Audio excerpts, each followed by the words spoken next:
Hi, everyone, and a warm welcome to the third seminar of our series, WombWor, Transcultural Echoes on Reproductive Justice.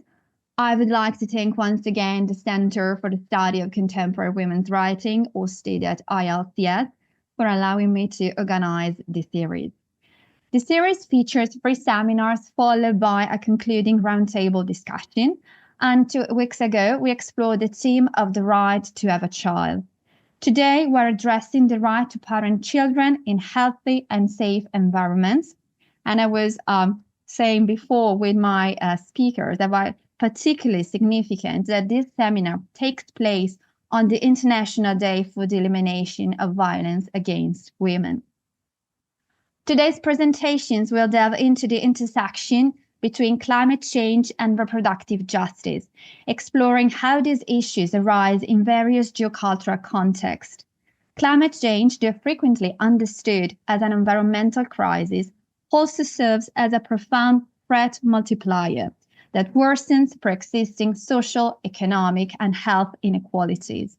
However, the impact of this crisis is far from uniform, as it is women and children, especially those in marginalized and impoverished communities, who face the greater risks, both immediate and long-term. Another layer of complexity lies in the legacy of population control policies, which have historically been promoted as solutions to environmental challenges by reducing strain on natural resources. These policies, however, have mostly targeted communities of color, indigenous groups, and economically disadvantaged women. And reproductive justice advocates argue that such approaches deflect attention from the industrial and policy-driven causes of environmental degradation, placing undue responsibility on individuals rather than addressing the structural factors that drive environmental harm. Our seminar today investigates the role of literature and women's writing in understanding and addressing these issues. And I believe women's writings are essential for amplifying voices from the front lines of both environmental and reproductive justice, offering nuanced perspectives and advocating for systemic change. By exploring this literary contribution, we aim to understand how storytelling and narrative can shape our awareness of climate and reproductive justice and inspire both individual and collective action. So first, we're going to hear from our 3 speakers, and then we open the space up for discussion. You can type the question in the chat or raise your virtual hand. And I remind you that presentations will be recorded, but not the Q&A, so we can have a more free and open discussion. And this seminar will last around 90 minutes. So I'm leaving the floor to our first speaker, Professor Jenny Björklund, who is Professor of Gender Studies at Uppsala University. Her current research deals with reproductive decision-making and climate change, cultural representation of involuntary childlessness, and queer readings of literature. Her books include Maternal Abandonment and Queen Resistance in 21st Century Swedish Literature, 2021, and Lesbianism in Swedish Literature and Ambiguous Affair, 2014. And as co-editor, Negotiating Non-Motherhood, Representation, Perception, and Experiences, forthcoming this year, and New Dimension of Diversity in Nordic Culture and Society, 2016. Her work has also appeared in journals like Contemporary Women's Writing, Social Science and Medicine, Women's Studies, and Scandinavian Studies, as well as in edited volume. Her paper today is titled Negotiating Good Motherhood in Swedish Climate Change Fiction.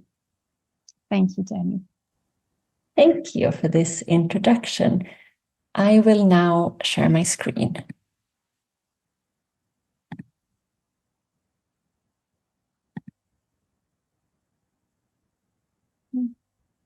So can you see my slides? Very good. Yeah, I should say too that the volume that the last volume that you mentioned in my introduction, Negotiating Non-Motherhood, it just came out and it's available online and open access if you're thinking that there might be people who are interested in this topic. Right.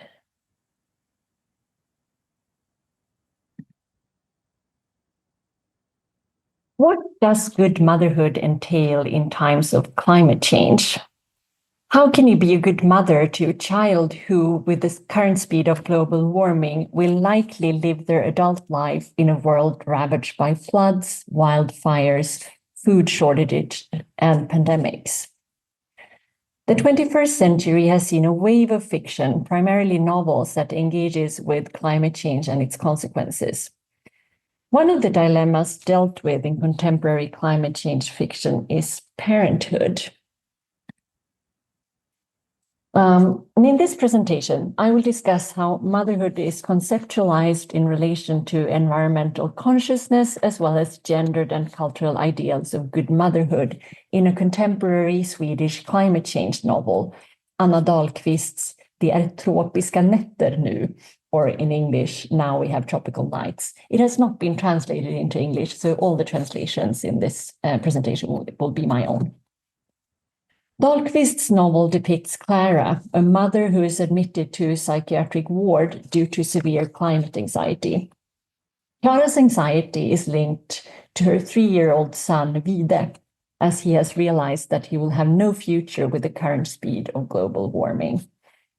I will discuss how Chiara is torn between conventional ideals of good motherhood, which expect her to be present in her son's life, and being a good mother in times of climate crisis, which encourages her to take action to give her son a future. Dahlqvist's novel centers on Chiara's efforts to be a good mother, which entails negotiating cultural ideals of good motherhood. A wide range of previous scholarship has discussed and critiqued how cultural ideals of good motherhood expect mothers to be intensely involved in their children's lives and embrace the role of primary caregiver, practicing what Sharon Hayes refers to as intensive motherhood, a gendered model that advises mothers to expend a tremendous amount of time, energy, and money in raising their children. These cultural understandings of motherhood also affect Swedish mothers, despite strong national ideals of gender equality. Lucas Gotzén argues that expectations on Swedish parents to be involved in their children's rearing and education have increased. However, ideals of involved parenthood impact women more than men, as mothers are assumed to be primary caregivers, and maternal guilt features in the everyday lives of many Swedish mothers. In Dahlqvist's novel, cultural ideals of good motherhood figure in 2 distinct ways, and maternal guilt plays a crucial role in both of them. As a wealth of research has shown, there is a strong cultural expectation that a good mother will focus on her child's best interests, selflessly put her child's needs above her own, and give her undivided attention to her child. In the novel, Chiara struggles to live up to these expectations, both in a more conventional way and specifically in relation to the climate crisis. On the one hand, she fails to be a good mother in the conventional way, as her climate anxiety keeps her in the psychiatric ward and prevents her from being present in her son Vide's life and attending to his needs. On the other hand, Chiara spends endless amounts of time thinking about Vide's needs in relation to the climate crisis, and her climate anxiety is directly linked to her son. She worries about not being able to protect him from future climate disasters and visualizes apocalyptic scenarios in which she and Vide are about to die in a wildfire. And I quote from the novel, "I hold Vide in my arms and try to calm him with lies about how everything will be fine. Shush, shush, while a storm of fire quickly approaches. The crackling increases, the flames rumble forward, they roar, and the air is emptied of oxygen. We stand in the middle. The smoke finds its way down to our lungs, and all escape routes are gone. It is not just death, it's like being burned on a bonfire. The panic in Vide's eyes, the insight that his mother will not save him." In this imagined scene, Clara fails to be a good mother as she is unable to protect and save her child from climate disaster. But throughout the novel, Clara also questions her decision to have children in the first place and wonders whether being born into this world is really in the best interests of the child. Clara had a difficult delivery, and Vide had to be pulled out of her using vacuum extraction. Clara reads this as a sign of that he did not want to come out, and she imagines him saying to her, "I wasn't the one who wanted to be born. Didn't you feel my resistance?" The decision to have Vide was Clara's and not Vide's. She has put her needs before his, which is what a bad mother does. As we know, the bad mother, according to Sharon Hayes, neglects her kids for selfish reasons because she is more concerned with her personal fulfillment. So at the core of bad motherhood is selfishness in relation to the child, which is precisely what Clara's guilt-ridden reflections on giving birth to Vide revealed. She had him because she wanted to, without taking his needs and best interests into account, which in the face of the climate crisis might have been to not be born at all.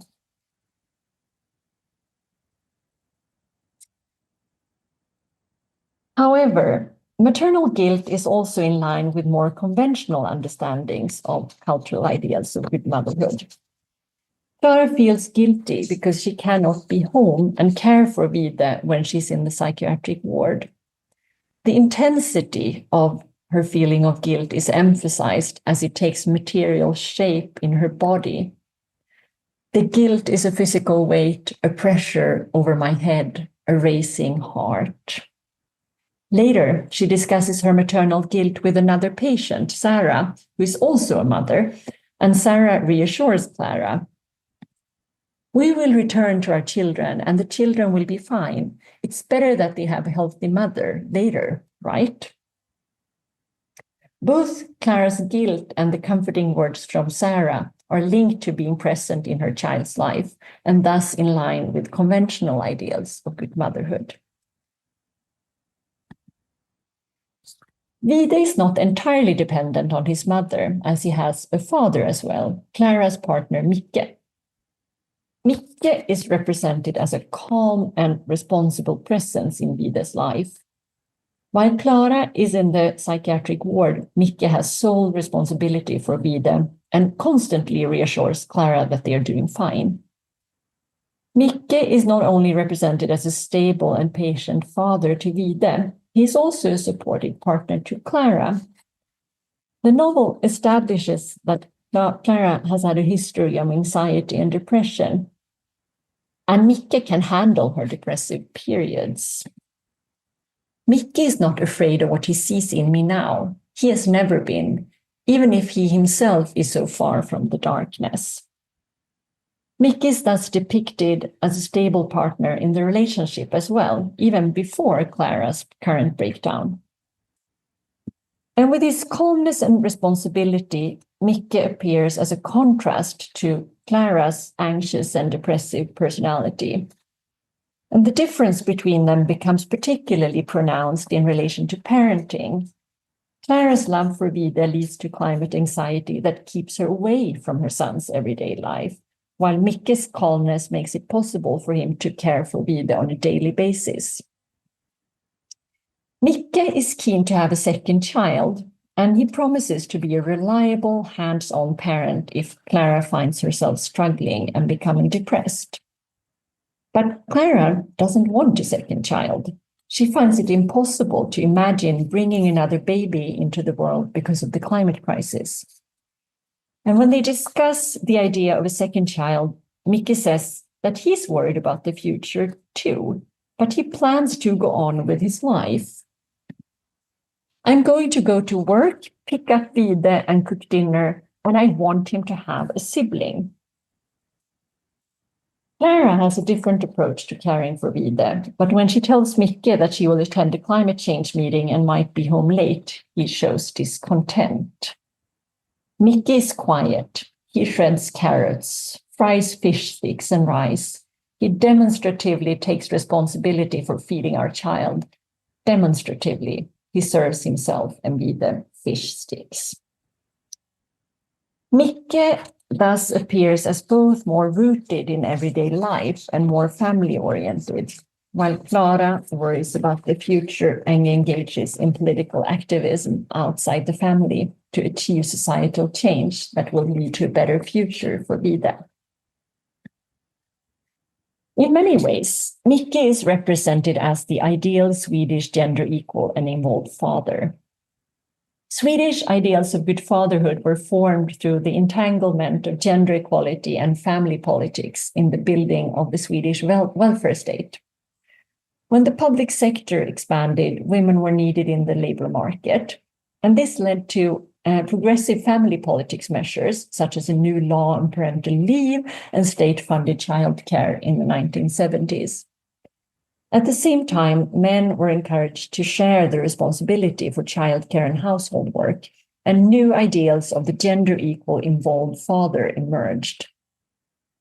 And in Dahlqvist's novel, Mickey embodies the gender equal involved father as he cares for his son, both when Clara is away and when she's not. And through his commitment to everyday life and his family, he seems in some respects to be a more involved parent than Clara. And in comparison to Mickey, Clara appears as the bad mother who's not present in her child's life and doesn't give him her undivided attention. And in this regard, she seems to be a less responsible parent. But at the same time, she takes responsibility for something Mickey does not, namely Vida's future. In the psychiatric ward, she resists Mickey's attempts to make her embrace his parenthood strategy by sending pictures of Vida and their life at home. Mickey doesn't coax anymore. He pushes Vida into my head, as if I didn't know more than anyone that Vida is my center. Vida is Clara's first priority, her center.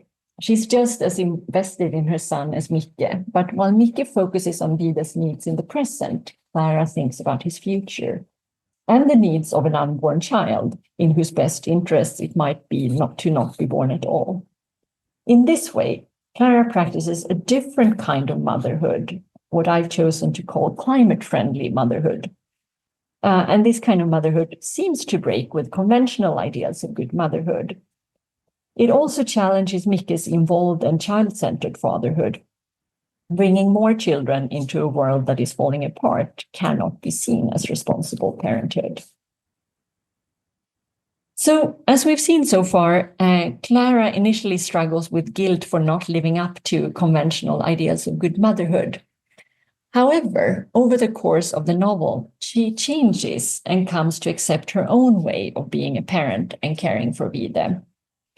When she's discharged from the psychiatric ward, she engages in the underground climate movement behind her family's back and volunteers to travel to Germany with Fabian, another Swedish activist, and they are supposed to assist in the destruction of a coal plant. When talking to Fabian about the psychiatric ward, Clara reflects on good and bad motherhood. The hospital staff said they understood that I felt like a bad mother, that it was because of the anxiety and that it would become different later. But I was a bad mother because I didn't do anything. Here in this quote, conventional ideas of good and bad motherhood are reversed. The bad mother only cares for her child in the home, while the good mother goes out into the world and does something to change it for the better. Clara's approach to good motherhood is confirmed by Sophie, the climate activist who places the bomb in the coal plant. Sophie, who is also a mother, tells Clara that her daughter will probably not understand why Sophie is away if she has to go to prison. But she will understand later when Sophie comes back and can explain to her why she engaged in illegal climate activism. And in these passages, passages, motherhood is precisely what prompts activism. A good mother might have to be away from her child in the present in order to make sure the child has a better future, or any future at all. So at first sight, this way of conceptualizing good motherhood breaks with conventional ideals of good motherhood, as it gives the mother greater freedom. Clara leaves Vida at home with his father, travels, and even has a brief romance with Fabian. At the same time, Clara's climate-friendly motherhood centers on precisely those ideals that are at the core of conventional ideals of good motherhood.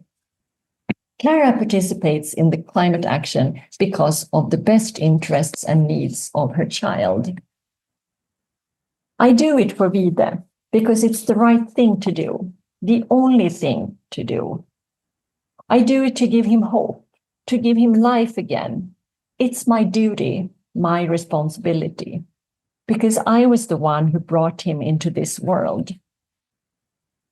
So Clara invests time, energy, and money when traveling to Germany, and she's willing to sacrifice a great deal in order to give Vida a better life, as she breaks the law and takes the risk of going to prison.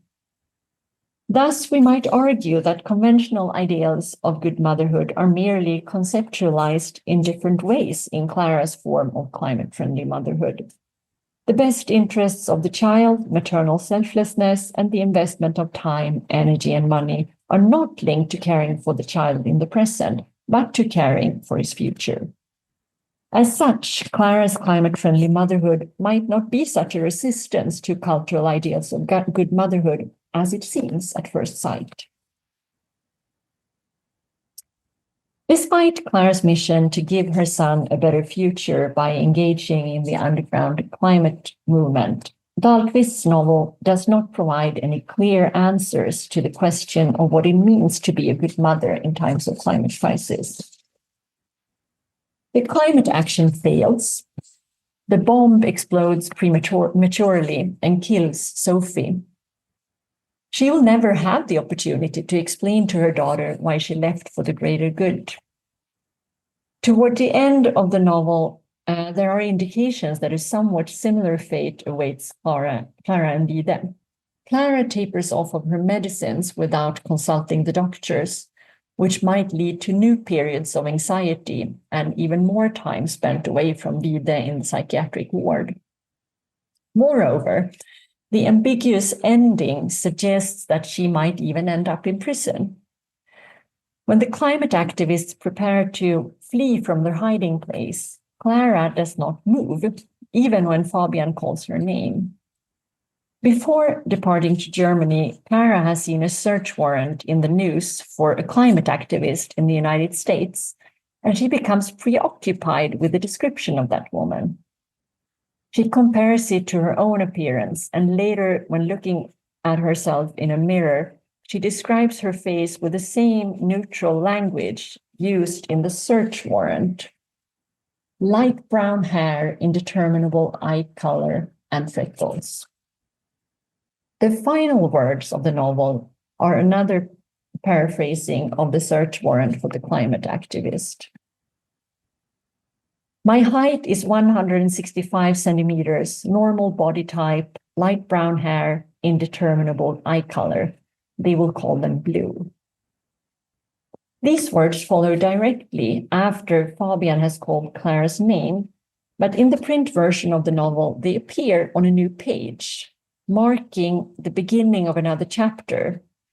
This both emphasizes their importance and the idea that this is the beginning of a new chapter in Clara's life.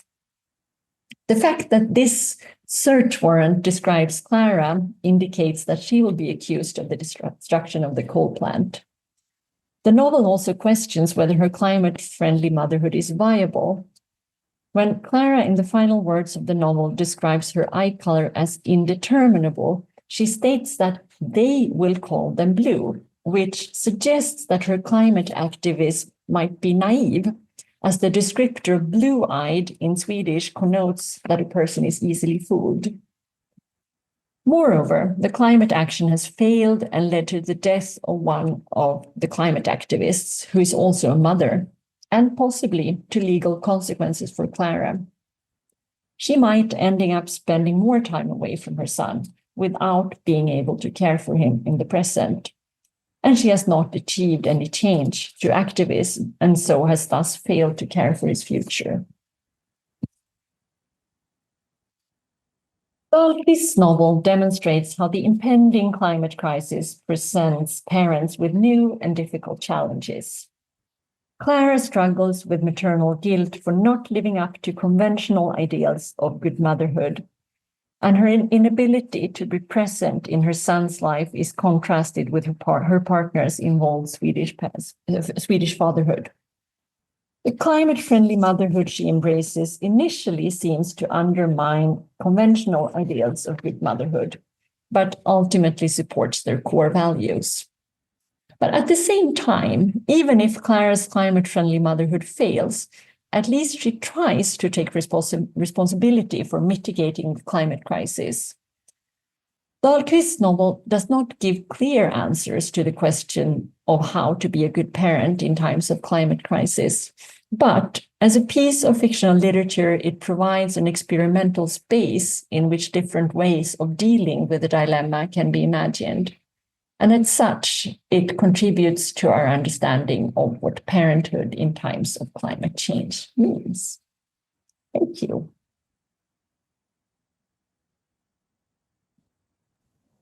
Thank you, Jenny, for a very compelling presentation, and also for making available also to those who are not able, like me, to read Swedish text, thanks to your translation. So thank you. I'm sure there will be question for you already have. So thank you. We're moving to our second speaker, Daria Kozhanova, who is a PhD student in Roman Studies program, Italian track, at Duke University. Before coming to the US, she studied in Moscow, Padua, and Bologna. Daria has worked on contemporary Italian literature, gender studies, and environmental humanities, and she has also written on transnational Italian authors such as Elena Janicek and Marina Jarre. Her paper today is Reproduction, Colonial Legacies, and Climate Change in Maria Rosa Cutrufelli's The Island of Mothers. Thank you, Veronica, so much for introduction and for organizing this series. Can you hear me okay? Great. Valid discussions around the choice to be a mother or not to be a mother have been long animating feminist debates. The ecological crisis and climate change further complicate these discourses. Ecofeminist philosophers and environmental activists theorize the ideological link between the domination of nature and the oppression of women. They also highlighted how environmental pollution could negatively affect women's health and reproductive capacities, making the very stance, motherhood as a choice, unattainable. If environmental degradation and climate crisis have such a profound impact on women's selves and modes of relationality, how would feminist and women's writing, the privileged space for exploring female subjectivities, make sense of this radical shift? To reflect on these questions, in my presentation, I will turn to the novel The Island of Mothers, L'isola delle Madri, in Italian, published in 2020, by the Italian feminist writer Maria Rosa Cutrufelli, an important figure of the second wave Italian feminism. Cutrufelli depicts a world of the near future as heavily affected by environmental and socio-political crises, degraded rural landscapes, land and sea devastated by toxic waste, while the countries obsessively control borders to tackle migration flows. She envisions that anthropogenic ecological degradation has led to widespread sterility, both male and female, called the disease of emptiness, and procreation is mostly possible with assisted reproductive technologies. The crucial events of the novel take place on the ancient island in the Mediterranean, inspired by Cutrufelli's native Sicily, the Island of Mothers. This name comes from the House of Motherhood, a fertility clinic and a part of the research center directed by the Asian American biologist Dr. Weaver. The main female protagonists meet on the island: Livia, a historian from Rome who cannot have children; Sarah, the director of the House of Motherhood; Katerina, an obstetrician from an Eastern European country, and Mariama, a young refugee from sub-Saharan Africa, working as a cleaning lady in the clinic. This diverse community of women is unexpectedly involved in the project of non-traditional shared parenthood as the mothers of Nina, the narrator of the story. Katerina donates her oocytes and becomes Nina's mother egg. Mariama, mother kangaroo, carries the baby, while Olivia was meant to be Nina's mother gardener, responsible for bringing up the child. When Livia tragically dies in a plane crash coming to the island for Nina's birth, Sarah officially adopts the girl. The portrayal of the female community on the island recalls the tradition of feminist utopias and dystopias, including Margaret Atwood's Handmaid's Tale, to which the Island of Mothers infrequently compared. Cutrufelli draws upon Atwood's definition of speculative fiction that describes the possible development of already existing phenomena, such as widespread infertility and environmental crisis. In her conclusive brief note in the margin, the Italian writer quotes Amitav Ghosh, who argues in his seminal essay The Great Derangement that traditional novelistic forms fail to make sense of climate change. As if responding to Ghosh, Cutrufelli mixes different genres, borrowing from eco-dystopia, science fiction, and family novel. An important model for the Island of Mothers is Silent Spring by the pioneering American biologist Rachel Carson, to whom the novel is dedicated. In the 60s, Carson first demonstrated the connection between industrial pollution and the damage to non-human and human health and reproduction. Cutrufelli draws upon Carson's powerful portrayal of the silencing of the song of birds. In the Island of Mothers, silence represents the absence of children's voices. To better understand Cutrufelli's take on motherhood, reproduction, and climate change in this novel, it should be read in a broader context of her work as a feminist activist, sociologist, and later a writer. Even if The Island of Mothers is Cutrufelli's only text set in the future, it amplifies questions that for several decades have been central to her feminist commitment. In the same vein, I argue that the novel somehow goes beyond the strength of contemporary literary text framed as a response to the current discussions of the Anthropocene era. Both the literary form and the political message of The Island of Mothers can be situated within Cutrufelli's intellectual trajectory that originates in the 70s and by extension also reflects the development of Italian feminism. From literary perspective, this background can help explain her choice to approach the topic of motherhood and assisted reproduction through science fiction, and her attention to female genealogies in the novel. From the conceptual point of view, Cutrufelli's early work as a Marxist feminist influences her interpretation of environmental crisis as caused by the exploitation of labor, especially female reproductive labor, and natural resources by global capitalism, often intertwined with colonial legacies. Through the stories of her protagonists, Cutrufelli brings together disparate regions and countries, Africa, Eastern Europe, Italy, and Southern Italy, that all experience negative effects of capitalist globalization in form of the environmental crisis and sterility, especially developing countries that are usually blamed for overpopulation. Her mapping of the world aligns with theorizations of the Global South that, while acknowledging the afterlife of European colonialism, move beyond the focus on the common conditions of formerly colonized nations. Early in her trajectory, Cutrufelli examined the colonial nature of capitalist exploitation of Africa and Italian South through the concept of underdevelopment.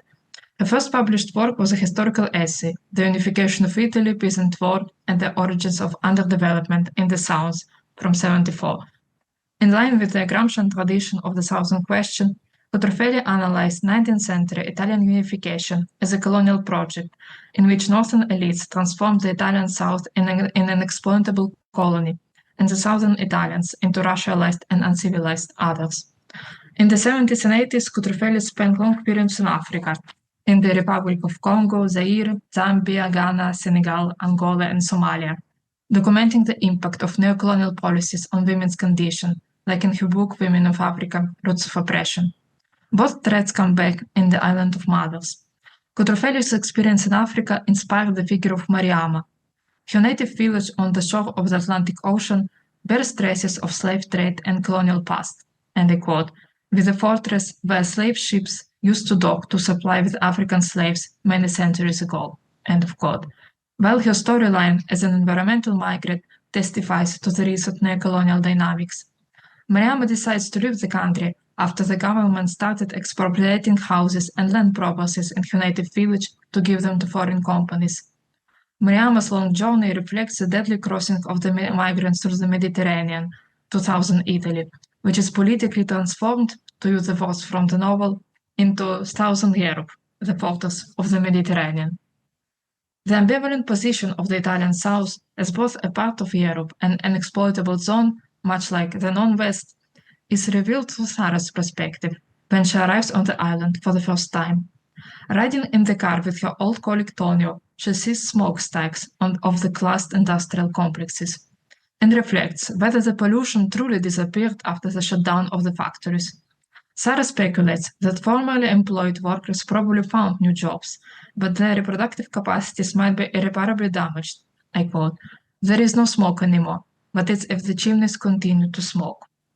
Here, Cutrufelli calls attention to the effects of invisible slow violence and environmental injustice on the working class communities, originated in the state and corporal industrial projects that promise to bring modernization to the Italian South.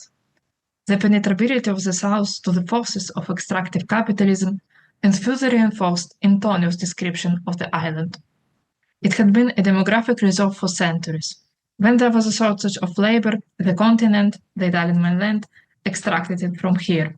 The continent was extracted and extracted manpower. Then the poison entered the women's blood, and nobody, even Dr. Wimmer, managed to remove it, so that now there is not so much left to take. This sentence establishes a conceptual link between the historical exploitation of human labor, labor of agricultural and industrial workers, and natural resources that deformed the ecologies of the island, leaving behind, as the novel says, the polluted areas, abandoned industrial districts, and old mines. The image of depleted mines, like Sicilian sulfur mines, reappears in relation to the female sterility caused by the same extractive practices. I quote, "Now Sarah takes care of women, of the almost exhausted mine of their womb." The comparison between a mine and a woman's womb powerfully brings to light the appropriation of female reproductive bodies and natural resources, recalling the main standpoints of ecofeminism. Ecofeminism as a term was coined in the 70s, and even if Cutrufelli didn't mention explicitly ecofeminist agenda in her writings, her approach to these questions is grounded in Marxist feminism that underscored contribution to the capitalist economy of female and often unwaged reproductive labor regarded as natural and thus invisible.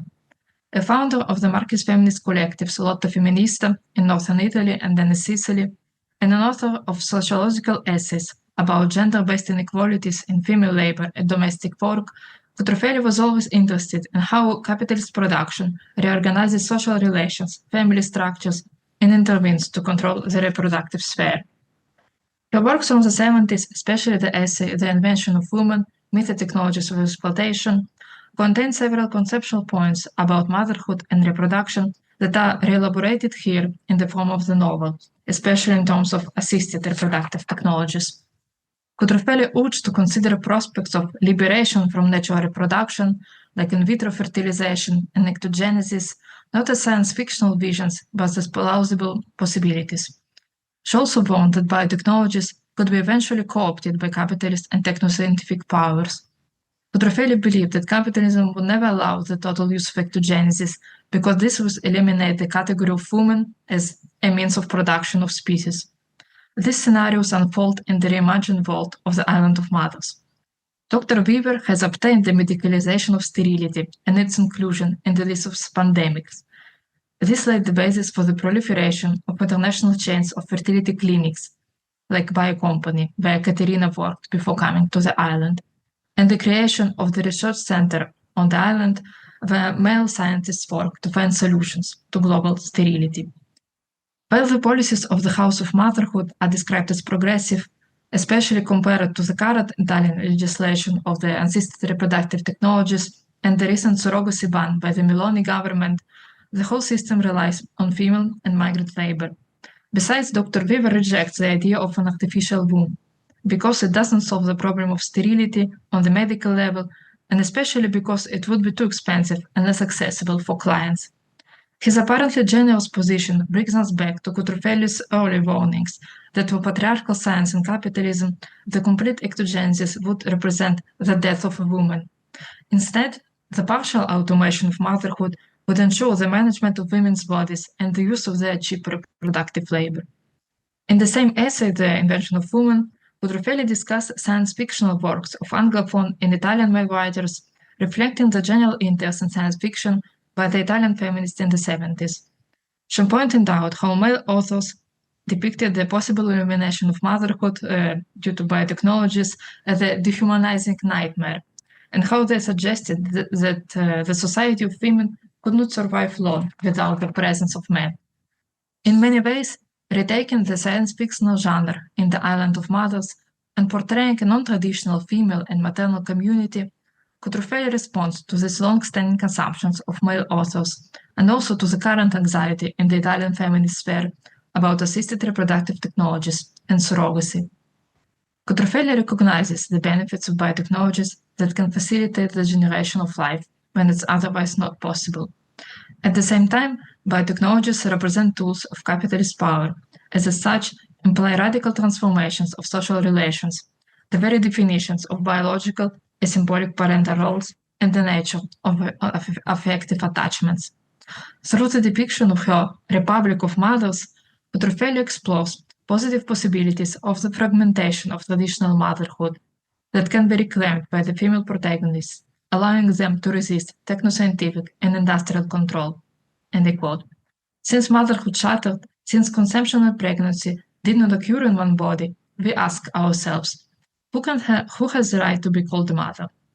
The woman who donated her egg, the one who carried the embryo in her womb, or the one who will raise the child?" Cutrufelli centers her novel on how her female characters would productively tackle these questions, both personally and politically.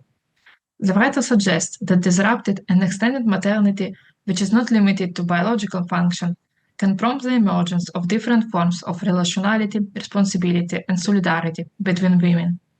If male authors discussed by Cutrufelli in The Invention of Woman portrayed IRT clinic as an unemotional and inhuman environment, the writer underlines the value of personal relations between clients and mothers in the House of Motherhood. Sarah explains to Livia, who was initially skeptical about the commercial nature of the IRT. There are human relationships, and how can we keep a precise, exact, and truthful account of human relationships? There is never a simple give and take. The interplay of relationships is more complex. The female protagonists feel the big void of relations with their mutual interdependency. For example, after Livia's death, Sarah decides to become a legal mother of Nina, although she previously did not consider becoming a parent.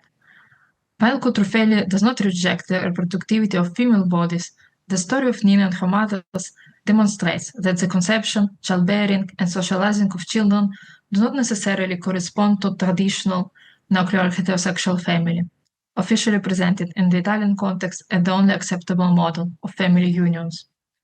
Cutrufelli's emphasis on the care of relationships between women resonates with theories on French and Italian second-wave feminism, mainly the works of Lucy Rigaray, Adriana Cavarero, and Luisa Muraro. The writer brings in her imagined future the archaic temporal dimension, drawing upon feminist writings of the myth of Demeter and Kore. In the novel, Sicily had always been called the Island of Mothers because of the ancient worship of the Mediterranean goddesses embodying maternal power. While the link between female protagonists and fertility divinities seemed to perpetuate a essentialist connection between reproductive women's bodies and nature, Cutrufelli offers a more nuanced reading of these mythological figures. Livia, a scholar of ancient female divinities, the Great Mothers, compares Sarah to Demeter, but Sarah's role is not the one of the biological mother. She managed, I quote, to bring together a life path that was so distant that they appeared irreconcilable, and to intertwine them, building a small community of women. Ancient myths represent collective memory as symbolic female genealogies beyond the biological mother-daughter bond. So more than just an eco-dystopia, The Island of Mothers is a feminist family novel at the age of biotechnologies that, as Cutrufelli notes, trouble our origins, who we are and where we come from, as it's exemplified by the story of Nina, the first-person narrator. Through her writing, Nina reconstructs the stories of her mothers, looking for her genealogy. And I quote, "I carried with me the sound of Mariama's slippers, Katerina's at Petro's cradle, and the name chosen by Livia, Nina. And with this name and with this thought, I became Sarah's daughter." In the transitional moment of her coming of age, Nina is about to turn 18, she traces her own story by retelling the stories that were told by Sarah. And Sarah, and I quote, "knows that to exist, to have the self-right awareness, you must have a story that precedes you and continues you," she once said.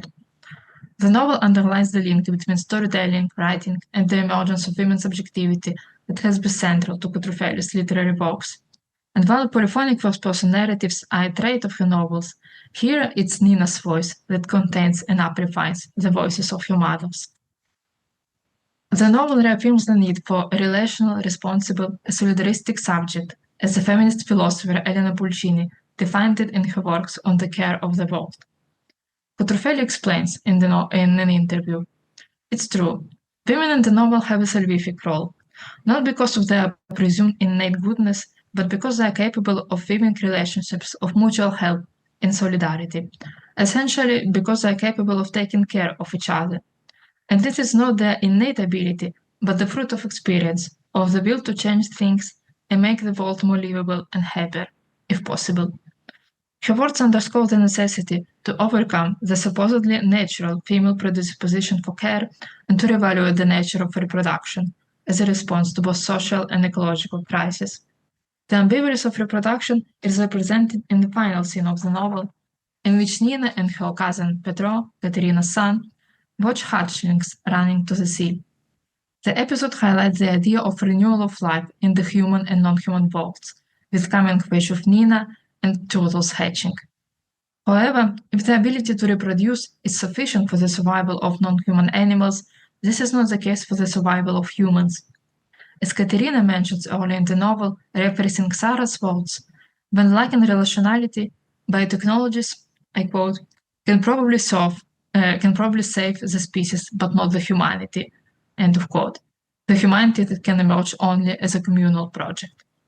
Cutrufelli's utopian Republic of Mothers is not devoid of contradictions. For example, Mariama, a refugee, decides to become a gestational mother for Livia's baby because, according to the local laws, the mother's kangaroo have a right to obtain citizenship and legally stay on the island. This aspect uncannily recalls the long history of exploitation of reproductive labor of African women during colonialism and in the current migrant Western economies. The shortcoming recalls the critique of Cutrufelli's early essay about Africa by the transnational feminist theorist Chiara Talpad-Mohanty, who argued that Cutrufelli, like other Western feminists, essentialized non-Western third world women. However, Cutrufelli's long-standing attention to women's condition in multiple Souths, starting from the south of Italy, has allowed her to see connection and possible collaboration that can be otherwise overlooked. The novel itself is a form of women's literary internationalism, in which echoes of Italian women writers like Elsa Morante coexist with a tribute to the Senegalese author Mariama Ba, and the name of the character is Mariama. For Cutrufelli, the reproduction of humanity and the prospect of feminist world-making are not possible without women's solidarity that requires new form of alliances, imagined in the novel through the reconfigured and shattered motherhood. Thank you for your attention. Thank you, Daria, for a very meticulous analysis of a wonderful novel, which is L'Isola delle Madri, and for taking from a Swedish dystopia to one that's in the Mediterranean, which is another crucial, of course, area to look at in terms of environmental and reproductive justice. So we are moving to our next presenter, Chiara Xausa, who is a Marie Sklodowska-Curie Global Fellow at the University of Bologna, with a project on climate fiction, eco-narratology, and empirical and affective eco-criticism. Previously, she has been a postdoctoral fellow in Anglophone literature and an adjunct professor of gender studies at the University of Bologna. She completed her PhD in 2022 with a thesis on feminist environmental humanities and dystopian Anthropocene narratives, and her publications include articles on Alexis Wright, Cherie Dimalène, Jasmine Ward, Tessie Lloyd, Imbolo Mbwe, Vanuri Kayu, Climate Fiction and Feminist Environmental Humanities. Her first monograph, titled Intersectional Worldmaking in Climate Fiction and Doing the Anthropocene Master Narrative, will be published by Peter Lang in 2024. Her paper today is Apocalyptic Pregnancy, Reproductive Justice and Climate Change in Contemporary Anglophone Dystopian Fiction. Thank you. Hi, everyone. Can you see my slides? Okay, can you see them full screen? Perfect, thank you. Thank you, Veronica, for organizing these amazing seminars and for inviting us. I'm going to start with my presentation. In 1970, in her groundbreaking work, The Dialectic of Sex, Shulamit Firestone, while she was discussing the frightening statistics about the rate of population growth, stated that a feminist revolution could be the decisive factor in establishing a new ecological balance. Her insights, alongside those of other texts published in the 1970s, such as Marge Pierce's novel Woman on the Edge of Time, remain not only revolutionary, but also deeply relevant today. This resurgence is especially significant as the struggles over reproductive politics continue to be central to governmental policies in many countries, which, just as before, place women's bodies and their wombs in particular under scrutiny. I'll start by situating myself. I'm an Italian scholar currently based in a very, very conservative state in the United States, where in the days before the elections, I could see posters like this one. What happened in Italy with regard to surrogacy has already been discussed in the first and second seminar. And meanwhile, in the days between the second and the third seminar, we witnessed a US presidential election that will have a huge impact on reproductive health and rights worldwide. Debates around reproductive rights have indeed taken center stage in American politics following landmark events like the Supreme Court's overturning of Roe versus Wade in 2022 and the implementation of some of the most restricting policies on global reproductive health during Trump's presidency through the Protecting Life in Global Health Assistance policy. Democrats headed into the election hoping that abortion rights would drive support for Harris in states where the measures appeared on the ballot. And what happened was that the ballot measures succeeded in 7 out of 10 states, but a huge percentage of voters decided to support abortion rights while at the same time backing a candidate who took credit for overturning Roe versus Wade. And we can all imagine and fear what the Trump's election will mean for reproductive rights alongside other issues such as migration and climate change. So my presentation today will propose a reading of a novel published in 2017 titled Future Home of the Living God by Louise Erdrich, which is a novel that addresses the intersectional experiences of environmental, colonial, gender, and reproductive justice. Louise Erdrich is an Ojibwe author of novels, poetry, and children's books that feature Native American characters and settings most of the time. The Ojibwe are an indigenous North American group who are part of a larger cultural group known as the Anishinaabe, and they live in both the United States and Canada, and they occupy land around the Great Lakes, including Minnesota, North Dakota, Wisconsin, Michigan, and Ontario. In Future Home of the Living God, Erdrich ventures into dystopian fiction. It's her first time dealing with dystopian fiction. The novel follows Cedar Hogue Sonmaker, a 26-year-old Ojibwe woman who has been raised by white adoptive parents. This is important. And her white parents are described as two Minneapolis liberals. As she reconnects with her birth mother's reservation, the United States unravel under a totalitarian regime triggered by a reversal of evolution.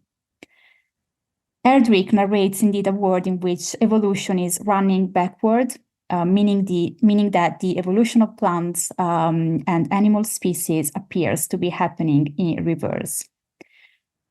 Cedar finds herself pregnant during a crisis where surviving newborns exhibit traits of the evolution, a mysterious regression in human development. And tragically, this phenomenon often proves fatal for the mothers during childbirth.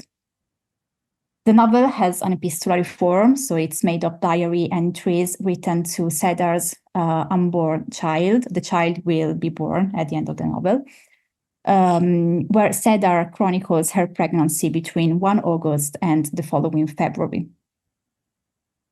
So, as I said, Cedar has been adopted by 2 white parents of Minneapolis, and she had never established contact with her biological parents before.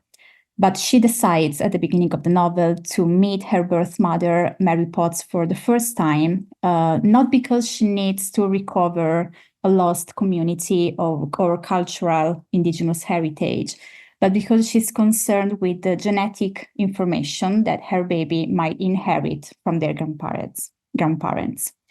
As you can see from this quote, you deserve 2 sets of grandparents, not to mention genetic info, which may affect you, who you are, even beyond whatever is now occurring. There may be hereditary illnesses or unexpected talents, one can always hope. The novel does not provide details about this reversal of evolution, even though this is the central part of the novel. We just know that there has been a reversal of evolution, which has caused societal collapse and also affected human reproduction. So as you can see from this set of quotes, the world, as we know, is coming to an end, and nobody knows what the hell is going on or how our species is going to look for months from now. Nobody knows exactly what is happening. The first thing that happens at the end of the world is that we don't know what is happening. How could she know? There is no reliable source of news. So as you can understand, this is all very blurred. No one really understands. And we as readers, we don't understand what's the meaning of this, the evolution. This lack of detailed information about the changing natural and political contexts has been read in negative ways by some reviewers, who have compared this novel to The Handmaid's Tale, but they have at the same time misunderstood and overlooked the complexity of the novel's themes and narrative innovations. As suggested by Silvia Martinez-Falkina, this lack of detail helps portray Cedar's uncertain future as an expectant mother, helping readers to empathize through their own experiences of uncertainty. And Kylie Blado has also underscored that this lack of dystopian world building helps readers to avoid a sense of distance, oversight, and control that he aligns with, quote, the same kinds of environmental technological salvationist fantasies that environmental justice scholars critique for continually overlooking social inequalities, end of quote. So the evolution of plants and animals, including human animals, is the core ecological catastrophe of this world. We don't really have in the novel any explicit link between such reversal of evolution and climate change, but we do have several references to a changed climate and to, I'm quoting from the novel, a Mother Earth that has a clear sense of justice. You fuck me up, I fuck you up, end of quote. Perhaps the most important reference to climate change is Erdrich's continuous reference to the end of snowfall in a warming planet. This is very central in the novel. As you can see, we have several references to the end of snowfall. The first one is at the very beginning of the novel, and the last one is the concluding line of the novel. The concluding line of the novel appears in the back cover of a limited edition of the book, so we can understand that this is a very important part of the novel. So as you can see, our first winter without snow, all of this is terminal. There will never be another August on Earth. I feel that instead of the past, it is the future that haunts us now. And this is the concluding line. I have wondered ever since your birth, where will you be, my darling, the last time it snows on Earth? So as I said before, the novel consists of diary entries written to Sedar's child. So in this passage, she is addressing her child who will live in a world without snow. So these are the references to climate change. And I'm once again using a work by Kylie Blado, who has described this novel as oblique cli-fi, oblique climate fiction, meaning that it's a novel whose catastrophes are not figured as climate change, but whose contemporary readers cannot help but consider them in this light, given the pervasive framing of climate change as catastrophe. So in other words, and I'm quoting from Blado, it is fiction, oblique cli-fi is fiction that addresses climate change, in an elliptical manner, or that uses other crises and catastrophes partially to convey climate concerns. So these other crises and catastrophes that we have in the novel are the presidential election, reproductive justice, and biocolonialism. I'm going to start from the presidential election, which is very much connected to reproductive justice. This is an interview where Erdrich said something about the process through which she wrote this book. So she started this book a long time ago in 2001, and she wrote in this interview, she said in this interview, when I started this book, the world was not exactly young, but we had just been through 9/11, a tragic reset. Either our country was going to open up and try to understand this monstrous act in all of its complexity, or shut down, make it simple, and take profit. Well, the latter. We slaughtered, we tortured, we destabilized the Middle East. This was all happening when I started this book, and in addition, George W. Bush signed the Global Gag Rule, which deprives funding to any women's health organization worldwide that so much as mentions abortion under any circumstances. So no contraceptive, no screening services, just women trapped in our animal bodies. Women condemned to suffer with no recourse, no assistance, as we have been for thousands of years. So this global gag rule that she's references is also known as the Mexico City policy, and it's a US government policy that prevents NGOs to receive federal funding if they use their own funding to provide access to abortion or abortion-related services, such as counseling and education.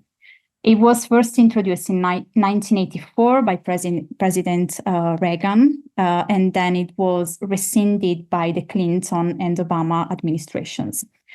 And then it was reinstated by every Republican president. So Donald Trump has expanded this policy during his first presidency. Once again, Biden rescinded the policy in 2021, and we can all imagine what is going to happen now. So she said, in 2001, I was furious and worried. I saw the results of electing George W. Bush as a disaster for reproductive rights. And she stopped there. She didn't publish the novel in 2001. She resumed writing and revising the novel again in 2016 after Donald Trump election, stating that in 2016, he stated that one of his first acts would be to re-sign the global gag rule once again. And this, in this interview, she says something very important. Maybe I'm writing the biological equivalent of our present political mess. So Erdrich identifies this moment as a time where things seem to be moving backward in terms of reproductive rights. And she imagines, she writes a novel in which evolution goes backward. So I guess this is one way to interpret her fictionalized USA that collapses when evolution goes backward. So considering the political climate that prompted her writing, we can affirm that the exploitation of women's bodies is a major site of critique in the novel.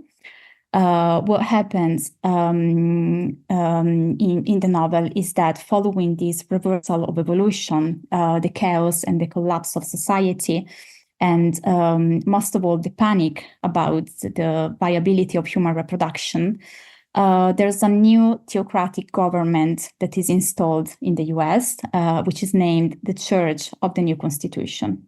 So we have a church.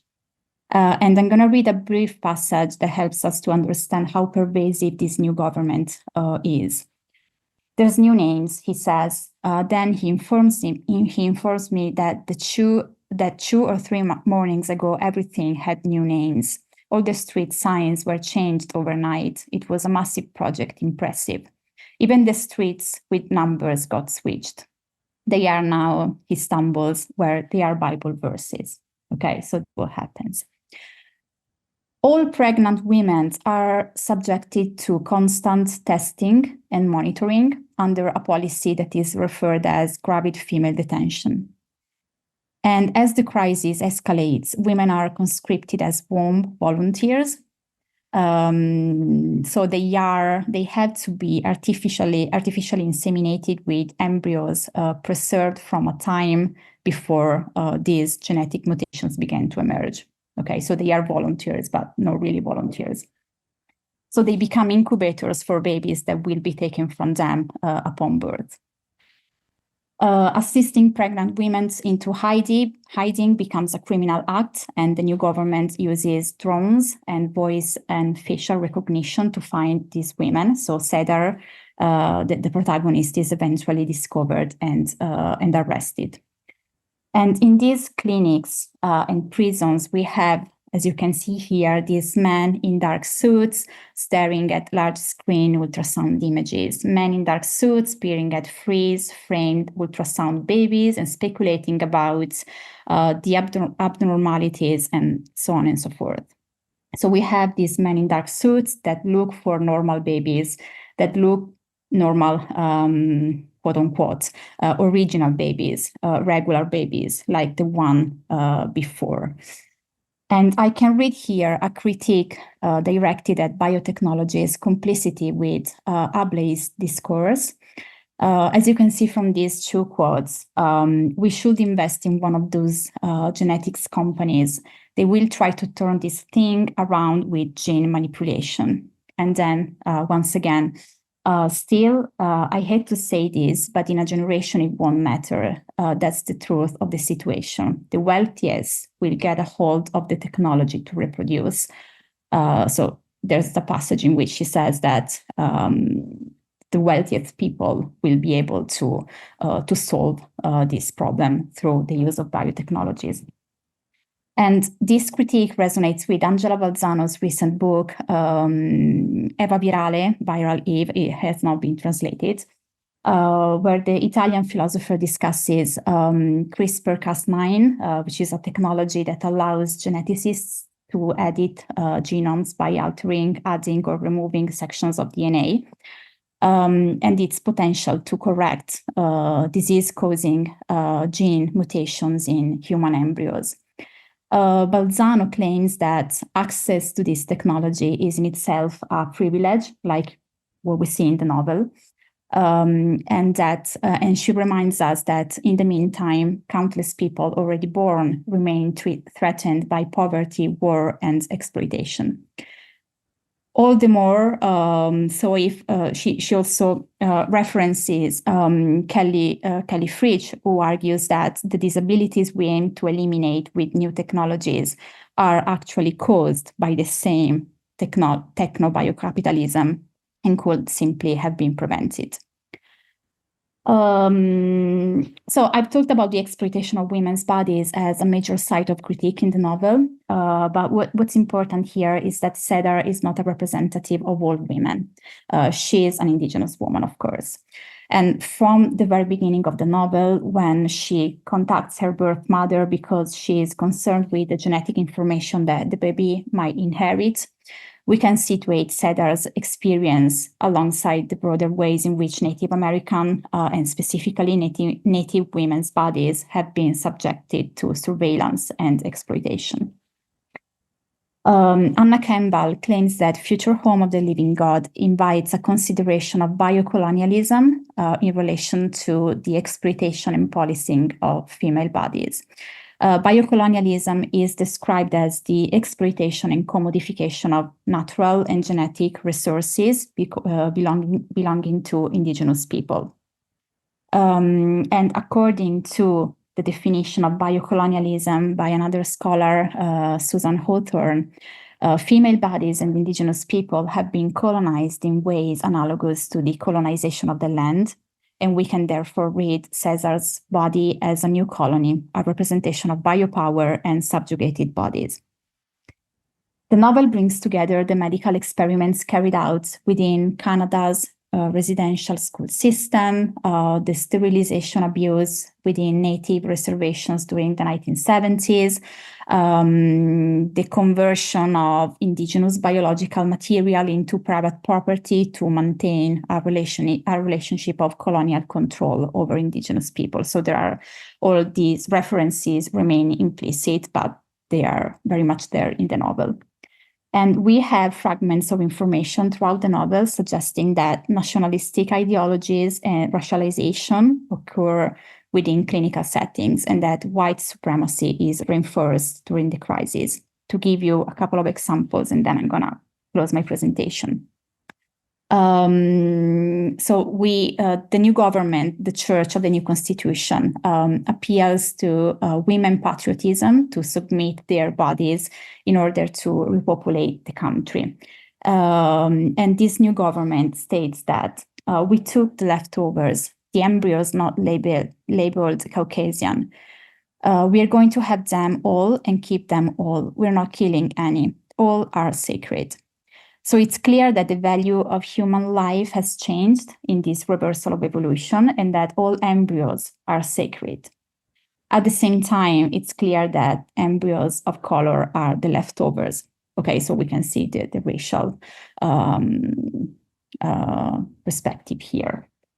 And the second example that it comes from a different scene when Cedar is visited by a doctor during an appointment in the early stages of her pregnancy.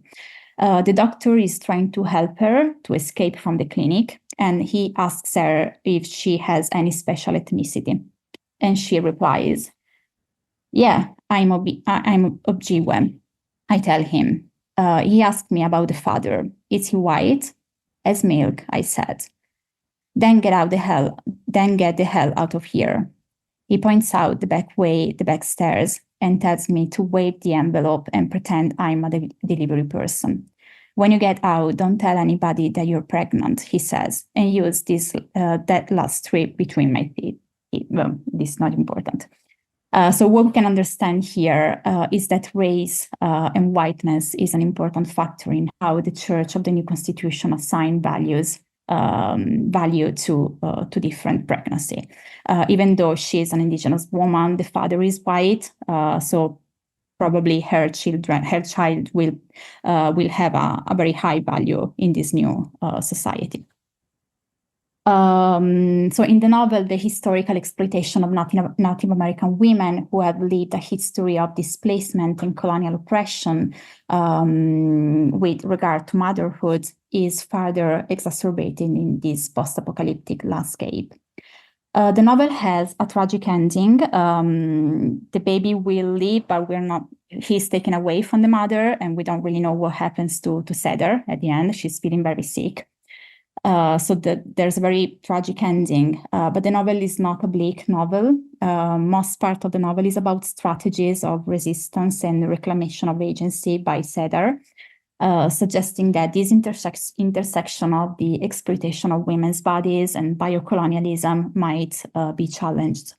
To give just one example, this apocalypse of the evolution will help Cedar's Ojibwe relatives to imagine and reaffirm indigenous presence, reclaiming the tribal land that has been stolen from them. Okay, that's a very important part in the novel.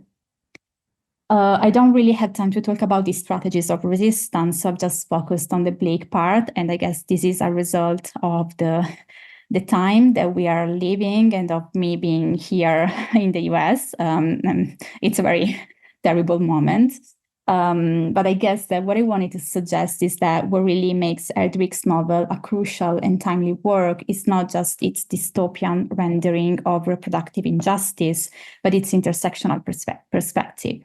And we need stories like this one to address the intersection of colonial, environmental, gender, and reproductive violence, especially if we want to resist these multiple forms of oppression and exploitation. Thank you. Thank you, Chiara.